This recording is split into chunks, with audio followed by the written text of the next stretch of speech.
বন্ধুরা, রমজান চলতেছে আর আজকে আমি একটু ডিফারেন্স করে এগ চপ বানিয়ে দেখাবো। কারণ রমজানে অনেক সময় হয় কি একই জিনিস বারবার ওই বেসন দিয়ে এগুলা বেগুনি পেঁয়াজু এগ চপ।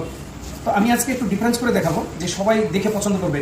খাওয়ার আগে আসলে দেখাটা সব ছাড়া সুন্দর দরকার। তো আমি আজকে কীভাবে বানাই দেখাই দেবো। আগে ফার্স্টে আমি আলু ভর্তা তো আমরা সবাই বাসায় বানাই, আর সেটা বানিয়ে নেবো। এর মধ্যে দিয়ে দেবো লবণ পরিমাণ মতো, হালকা দেবো সরিষার তেল, বেশি দেবো না। এখানে আমি নিচ্ছি মরিচ, ধনিয়া পাতা, পেঁয়াজ আর ভাজা পেঁয়াজ, এটা দিয়ে বানাই নিই। ভর্তাটা আগে বানাই নেব।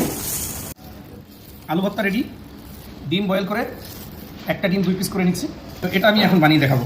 ফার্স্টে এটা নিলাম, ডিমের যে অর্ধেকটা এর মধ্যে আলুর মধ্যে স্টাফিং করে নেব।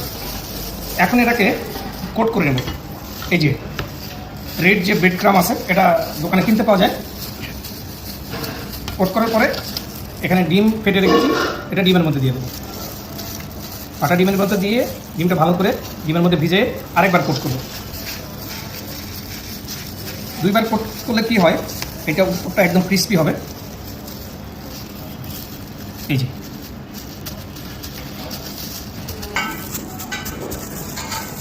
আমার এই রেসিপিটা আজকে শুধুমাত্র বাসাবাড়ি আপুদের জন্যে, ভাবিদের জন্যে। কারণ হচ্ছে এখন সন্ধ্যাবেলা ইফতারির সময় একটু ডিফারেন্স স্টাইলের একটু ইফতারি সবাই চাই। এইটা আমি বানিয়েছি, এভাবে বানিয়ে এটাকে তেলে ফ্রাই করব।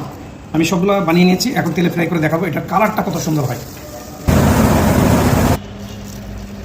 হালকা হিটে এটাকে ফ্রাই করবো যেন কালারটা সুন্দর হয়।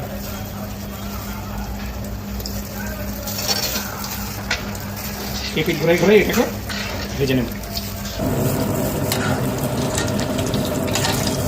এটা ভাজা হয়ে গেছে, এটা আমি এখন তেলে থেকে বার করে নেব। কালারটা দেখেন যে আসলে কালারটা কত সুন্দর হয়েছে। ভিতরটা মানে এটা হচ্ছে নারিকেলের মতো, উপরটা শক্ত, ভিতরটা নরম।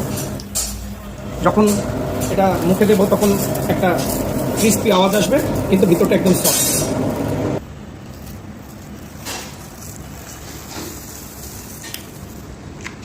বন্ধুরা, বানিয়ে দেখালাম ডিফারেন্স একটা কালারে।